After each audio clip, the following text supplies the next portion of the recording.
Hi class, this is Mrs. Droscher and I'm going to teach you some tips on coloring today.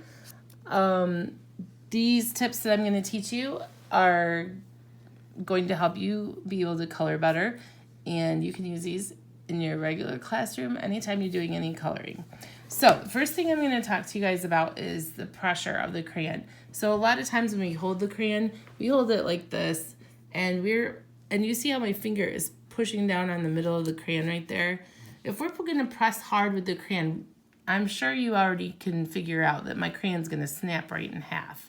So when you're going to use a heavy pressure with your crayon and color real dark like this, you need to slide your finger down to the tip, and then you will be able to press down hard with your crayon without breaking your crayons. So what I'm doing right now is just putting a heavy pressure, kind of almost like outlining on these lines that I drew. And then I'm going to do a lighter pressure, kind of coloring faster in there to fill it in. And you can see how that just kind of makes it look really nice. So it gives it a little shading in there.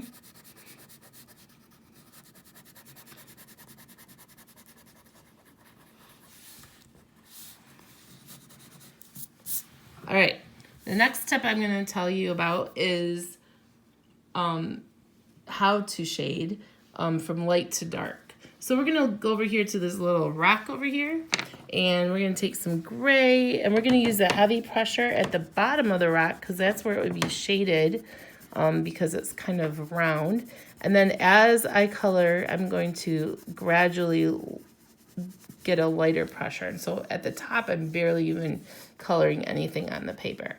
And then here's something else you can do. You can take a white crayon, and if you go over it with the white crayon, it smooths all that out and makes it look really good.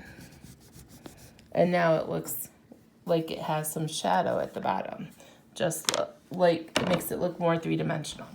All right, and the next tip I'm going to show you is blending colors. So we're going to do this little crab right here. So I'm going to first, my paper is coming off my crayon.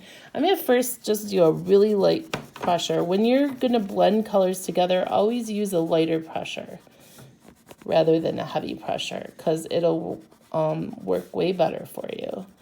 And then let's try some, we'll get some pink in there. And some orange.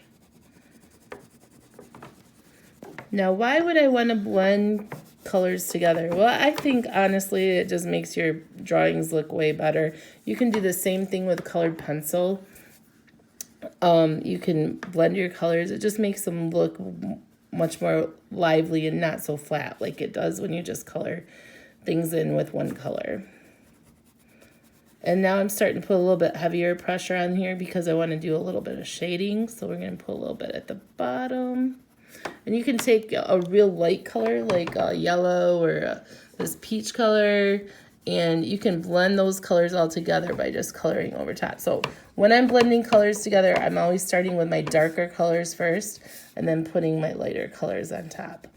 And that's it. So try it, see what you guys can do today when you do your drawings of your oceans. Notice in my sand how I blended the colors together. Here I used orange and brown, and then I did yellow on top, and I put some brown dots for the sand. Right in here I did some grays to get a shadow. I blended colors in my fish right here. I colored it blue, and then I went over it with pink. So try some of those just different techniques that I just showed you guys and see if you can get your drawings to look a little more realistic.